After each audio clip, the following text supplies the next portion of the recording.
Me da mucho gusto saludar al doctor John Ackerman, investigador y director del PUEX en la UNAM. John, ¿cómo te va? Muy buenas tardes, muy buenas noches. Muy buenas tardes, Vicente. Un gusto, como siempre, dialogar contigo.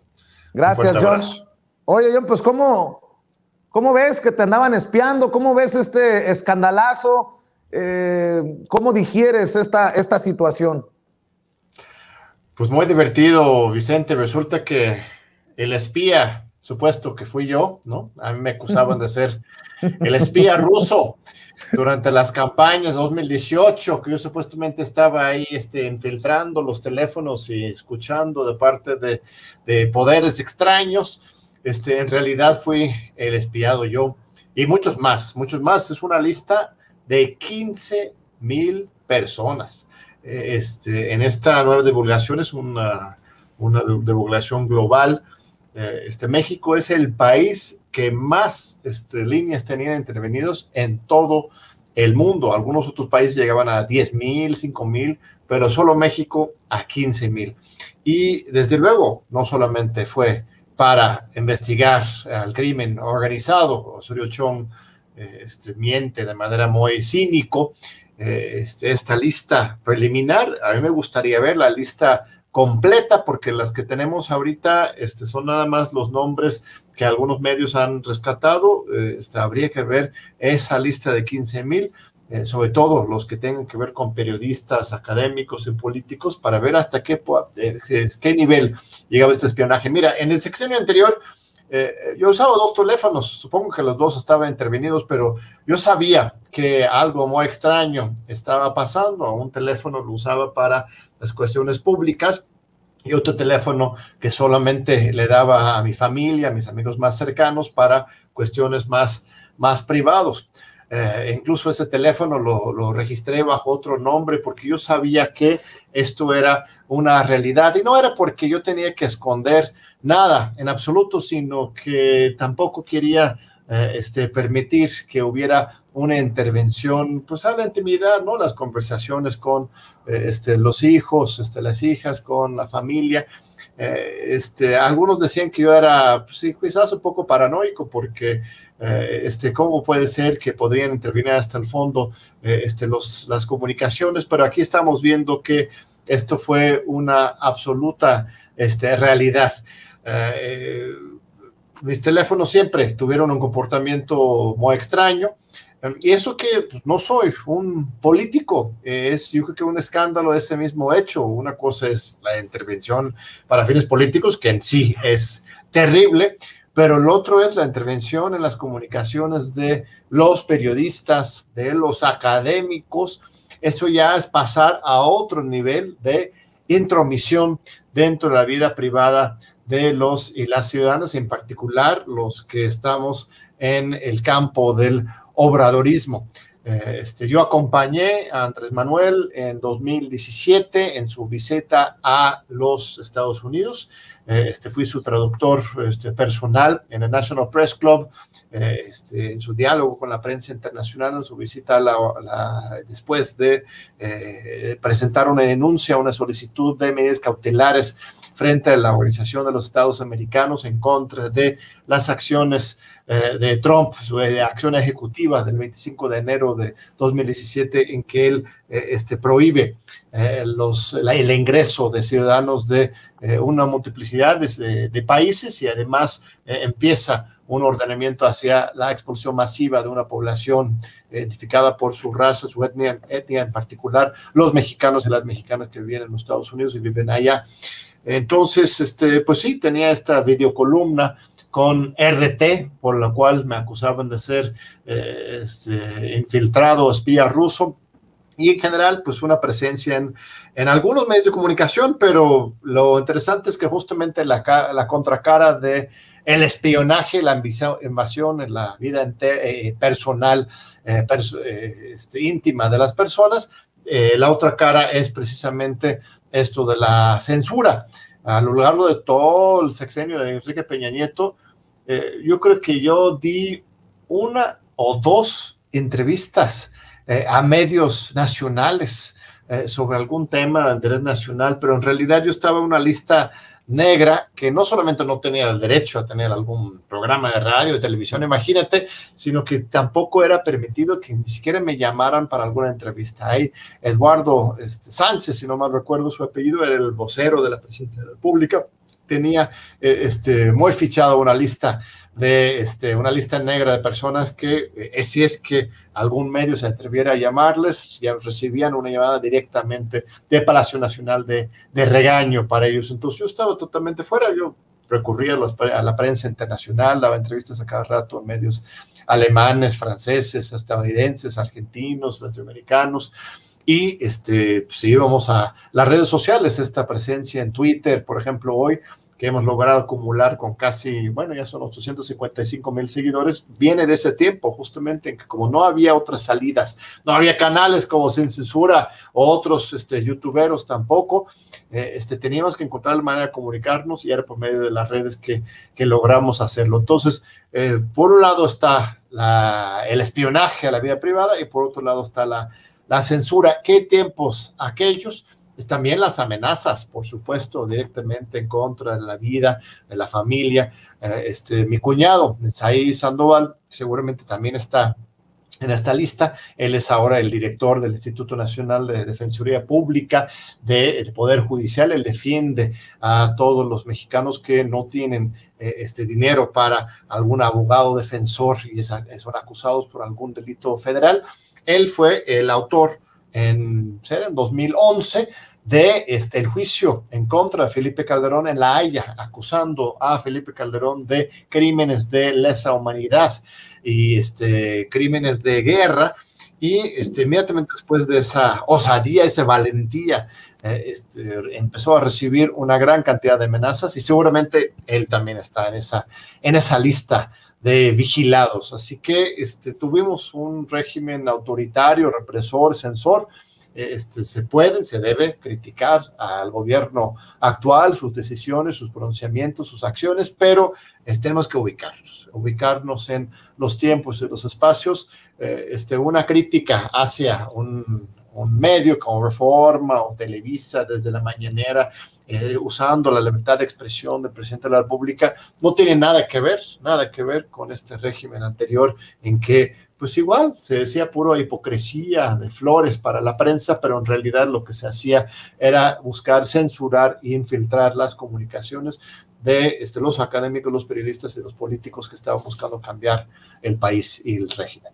Déjame, si me permites, hacer referencia a los tweets que publicaste, John. Dice: un orgullo haber sido incluido en la relación de obradoristas espiados por Enrique Peña Nieto. Al parecer soy el único académico que mereció esta distinción de acuerdo con las listas divulgadas. No sorprende, mi teléfono siempre tuvo un comportamiento extraño y mi voz estuvo censurada durante todo el sexenio pasado, sin acceso a la radio o la televisión, ni siquiera para entrevistas sobre temas de interés nacional. Todo ello habla de la profundidad del miedo del viejo régimen a las voces críticas y a la indignación ciudadana. Es un gran privilegio haber tenido la oportunidad de contribuir mi granito de arena a favor de la transformación de la nación. Y lo leo porque también quiero que me des tu opinión de cómo estarían, no sé si minimizando la gravedad del asunto o sí, minimizando, porque por ejemplo leo a Leonardo Curcio. Tú sabes quién es Leonardo Curcio. Y dice, el espionaje a Carlos Loret, a Víctor Trujillo por el gobierno de Enrique Peña Nieto, los absuelve de la insidiosa narrativa del callaban como momias. Me parece muy desgraciado de personajes como él usar esta situación para limpiarle la cara a los que ya conocemos, ¿no? Mira, hay diferentes motivos para el espionaje, desde luego. Lo que estamos viendo con esta red tan amplia que extendieron sobre 15,000 personas es que utilizaban el espionaje como un mecanismo de control, de represión y de rendición de cuentas. En su manera tan un poco pervertida y perversa para de entender ese concepto. Entonces, en contra de los opositores, nos espiaban, a los opositores nos espiaban por lo que podríamos estar haciendo o planeando para derrocar este régimen. Tenían un miedo terrible de cualquier acción que podríamos tomar. y pues igual, si espían a sus periodistas aliados, pues será por otros motivos, justamente para poder tener información sobre sus negocios turbios y sus comportamientos poco éticos, que es justamente una de las grandes maneras también de controlar la prensa y a los líderes políticos. A los limpios les hacen el espionaje para amenazar, controlarlos, y a los sucios los hacen el espionaje para controlarlos y chantajearlos. Entonces yo no veo que el hecho que Loreto, Broso o cualquiera de estas personas hayan sido sujetos de algún espionaje los limpian, sino todo lo contrario, los involucra aún más dentro de este sistema. La corrupción fue parte de este sistema priista, prianista, prian-perredista del Pacto por México, y se manifiesta de muchas maneras distintas. De hecho, para cerrar este tema y darle entrada al siguiente, mi querido John, esto también de alguna manera tumba la narrativa de que este gobierno espía, de que este gobierno de la Cuarta Transformación es igual a los otros, algo que empezó a manejar hace unos días Raimundo Rivapalacio, como si supiera que se venía este informe de largo aliento, ¿no? Para decir, mira, este gobierno es igual que los otros, pues le explotó la narrativa en la mano y queda evidenciado, pues que lo otro era un cochinero y que nada se hace para censurar ni para espiar a los críticos desde Palacio Nacional. Sí, no, son tiempos absolutamente distintos. Insisto, el hecho de que haya una relación ríspida entre los medios y Palacio Nacional no tiene nada que ver con la represión y el control que existía antes. Uno es una libertad de expresión en un espacio democrático de diálogo, y el otro es el control, la represión y la intimidación.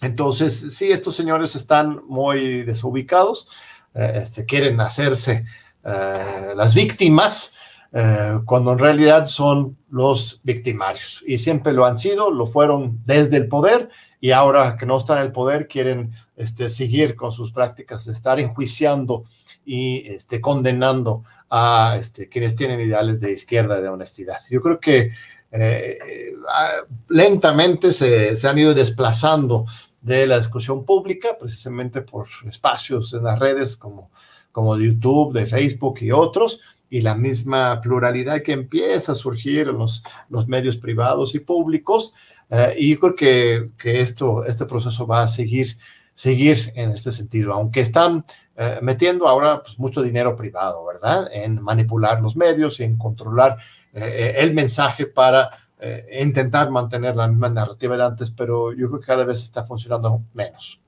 De hecho, hablando de voces críticas, la tuya hacia el interior de Morena, hacia el interior del movimiento, veía que pues también has sido muy transparente en el caso de Irmeréndira Sandoval, tu esposa, quien fuera hasta hace poco la secretaria de la Función Pública. Muchas mentiras se han dicho, han sido blanco de caricaturización, ridiculización, golpeteo. ¿Qué hay de cierto, qué hay de falso en la salida de Irmeréndira Sandoval de la Secretaría de la Función Pública? Y te lo pregunto, John, porque leía una de tus columnas precisamente en La Jornada que hablaba de la salida y de muchos elementos que habíamos intentado leer nosotros con aquel video, y muchos estábamos en lo cierto o muchos estábamos tergiversando, qué sé yo, Jan. Sí, muchas especulaciones. La verdad es que ella en su momento tendrá que dar la historia completa, es la única que sabe y tanto lo que ocurrió y también cuándo y qué compartir en su momento.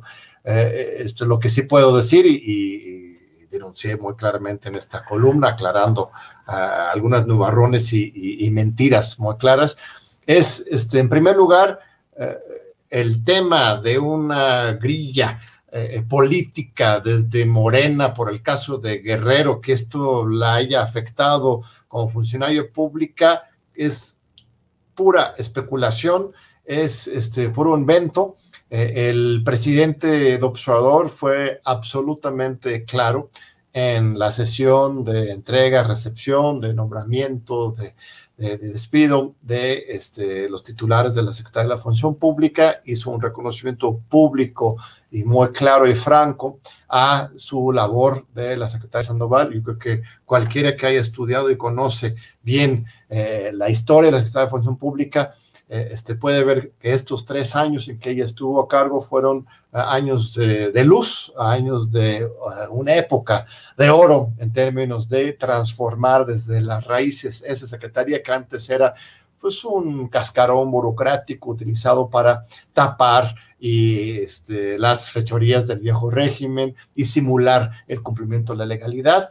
Y ahora pues nació por la primera vez, iba a ser nación de nuevo, pero no, la verdad es que desde la creación de la función pública durante la época de Fox ha sido una gran simulación. Entonces por fin nació con su fuerza esta Secretaría de la Función Pública, una cantidad de inhabilitaciones, de sanciones, de control, cosas que ni siquiera lo vemos todos los días en los medios, por que se fijan más en la cuestión de las sanciones que contra propios y extraños. Tienes Videgaray, tienes a Lozoya, a Rosario Robles, pero también Lomelí, al hijo de Bartlett con sus negocios. Hubo un trabajo muy integral, sin filas y fobias, desde esa secretaría que encabezó la lucha contra la corrupción, pero también todo el tema de control interno, de fiscalización constante, toda la estructura presente en todas las secretarías de Estado, un trabajo impresionante de profesionalización y revitalización de esa secretaría a partir de la ciudadanización, la participación de las empresas, la participación en foros internacionales, una cosa realmente formidable. Que su salida de la Secretaría pudiera estar relacionado todo ese trabajo que el presidente reconoció con toda claridad, podría haber sido afectado por una supuesta grilla en Guerrero.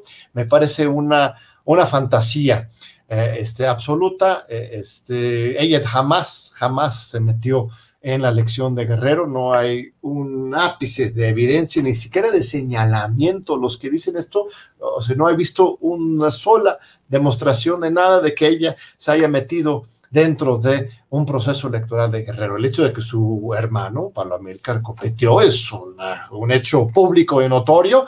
El hecho que yo apoyé a Pablo, por supuesto, es de los mejores cuadros jóvenes que tenemos en el país, y no confíes en mí, pues no soy objetivo, por supuesto, pero lo conozco y sé su experiencia y su trayectoria, pero cualquiera que lo conozca y su obra te puede decir su gran pulcritud y como él merece, pues todo en términos de el reconocimiento político. En Guerrero, pues no logró la candidatura, inmediatamente fue muy institucional. Él retiró cualquier impugnación y acompañó a la campaña de Félix Salgado, de Evelyn. Hay eventos que ellos han hecho masivos juntos. Él ahora es diputado federal, ganado a pulso por su trabajo casa a casa en Acapulco. Él ganó desde los 10 diputados más votados en todo el país. Morena recibió un 56% de la votación en su distrito en Acapulco urbano, una zona urbana complicada que en el país no le fue tan bien a Morena en todas las zonas urbanas, pero por su trayectoria y su trabajo le fue muy bien. Entonces, la verdad es que estamos avanzando. Irma Heréndira, a ella le ofrecieron muchas otras responsabilidades que ella decidió no tomar porque no está buscando ella huesos ni cargos, sino ella vino a ese trabajo de combate a la corrupción, y si esto no era donde se le requería en este momento, ella prefirió retirarse para la UNAM. Yo estoy muy orgulloso de ella, por supuesto, y creo que todos deberíamos serlo al revisar los hechos de lo que ella logró y conquistó en estos primeros 3 años. Hay otro punto que mencionaste ahí, que es con respecto a Morena. Mi posición sobre Morena no surge ahora, no es de coyuntura, sino de larga data. Yo siempre he insistido a favor de que Morena se convierta, se haga honor a su esencia fundacional de ser un partido movimiento. Así nace Morena en 2015, así ha sido su vocación desde ese año, y desde 2018 se ha estancado. totalmente, y hay un problema muy serio de burocratización, de arbitrariedad, de autoritarismo dentro de ese partido político. Y pues dediqué varias columnas durante el mes de junio a hablar de diferentes aspectos políticos, legales, programáticos, de cómo tendríamos que, como población, como simpatizantes y militantes de la Cuarta Transformación, exigir y participar en Morena para que sea un verdadero instrumento a favor de la transformación de la República, porque no podemos dejar que solamente el gobierno, solamente Andrés Manuel tenga liderazgo en esta materia. Un partido o movimiento nos puede servir durante décadas para mantener viva esa antorcha de la esperanza y hay mucho que hacer en ese ámbito.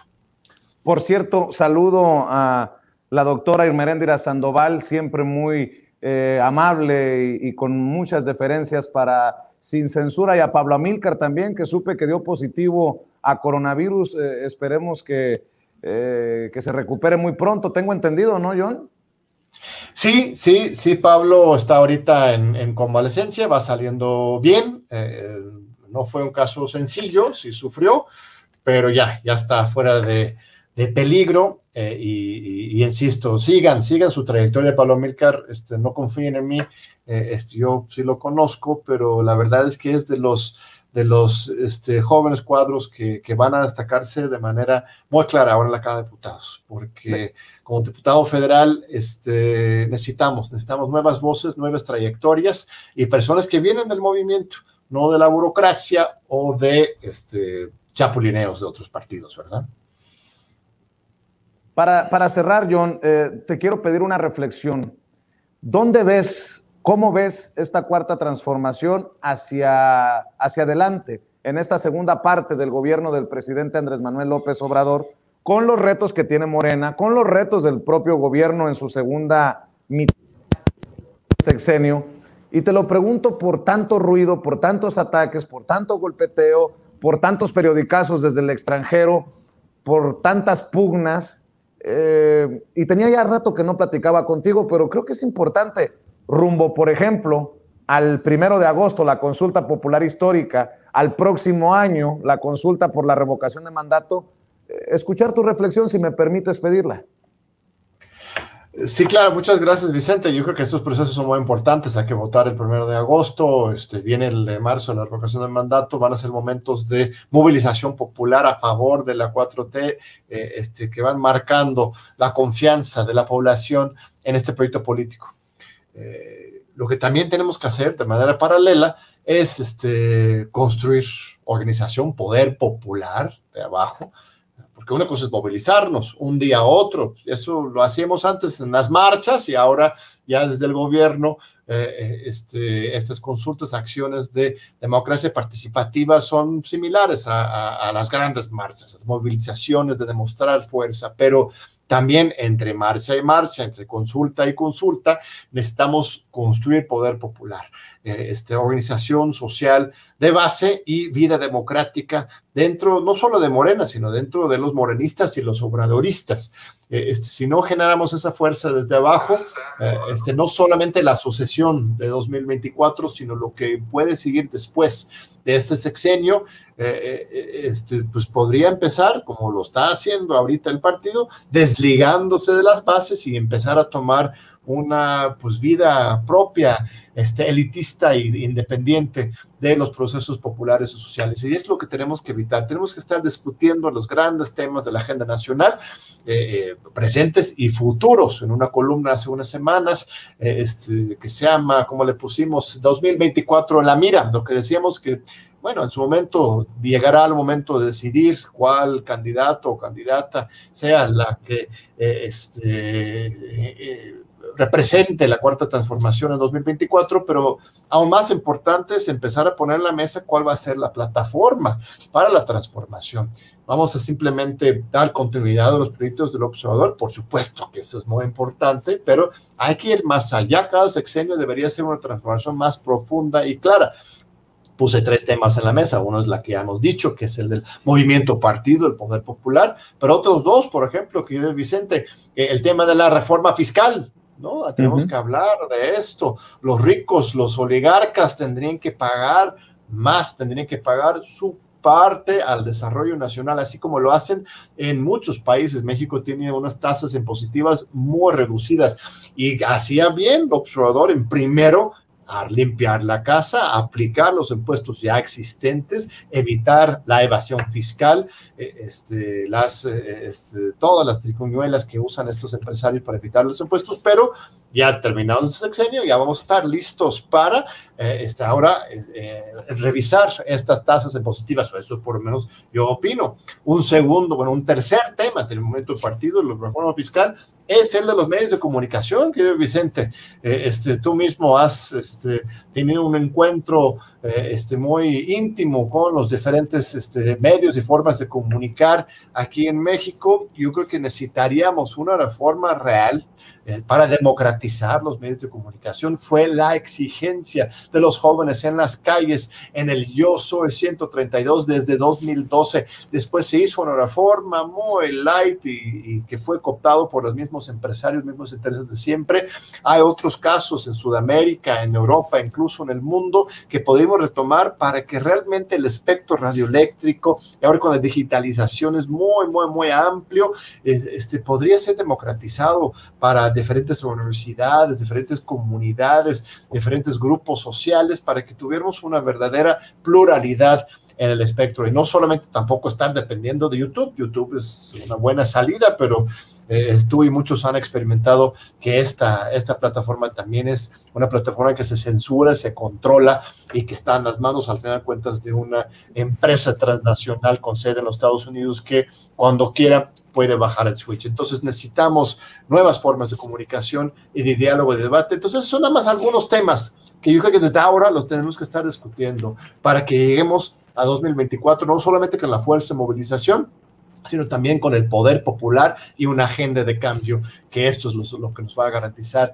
una verdadera consolidación de la Cuarta Transformación.